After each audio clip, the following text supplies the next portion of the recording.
Assalomu alaykum hurmatli tomoshabinlar. O'zbekiston va jahonda sodir bo'layotgan eng so'nggi va dolzarb yangiliklarni o'tkazib yubormaslik uchun biz bilan birga bo'ling. Eng muhim yangiliklardan biri Xalq banki endilikda pensiya tarqatish bo'yicha vakolatga ega emas. Markaziy bank qarori bilan ushbu yo'nalishdagi ikkita muhim qaror o'z kuchini yo'qotdi. Shuningdek, ishlamaydigan pensionerlarga to'lovlarni tashkil etish bo'yicha ham Xalq bankining vakolatlari bekor qilindi. Mazkur o'zgarish mart oyining 30-kuni Iqtisodiyot va Moliya vazirligi hamda Markaziy bank tomonidan tasdiqlangan. Unga ko'ra 2018 va 2019-yillardagi tegishli yo'riqnomalar bekor qilingan, Vazirlar Mahkamasining 2024-yilga oid qaroriga asosan esa ijtimoiy himoya tizimi yanada takomillashtirildi. Ayrim eski qarorlar bekor qilinib, yangilari bilan to'ldirildi. Natijada eng katta o'zgarishlardan biri pensiya tayinlash va to'lash jarayoni ancha soddalashtirildi. Endi ortiqcha hujjatbozlik kamaydi.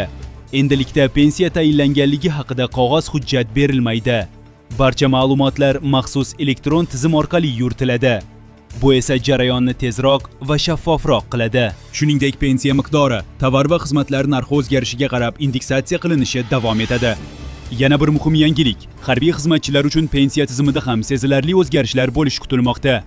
Yangi qonun loyihasiga ko'ra, 30 yildan ortiq xizmat qilgan harbiylar uchun pensiya miqdorini oshirish rejalashtirilgan.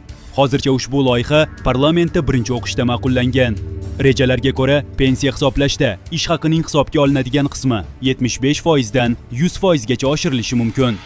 Bazaviy hisoblash ko'rsatkichi 10 baravardan 12 baravargacha oshirilishi rejalashtirilgan.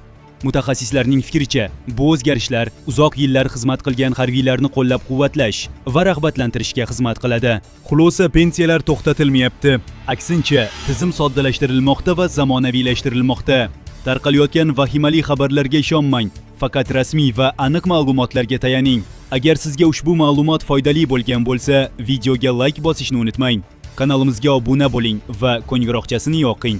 Shunda eng muhim va dolzarb yangiliklar sizga birinchi bo'lib yetib boradi.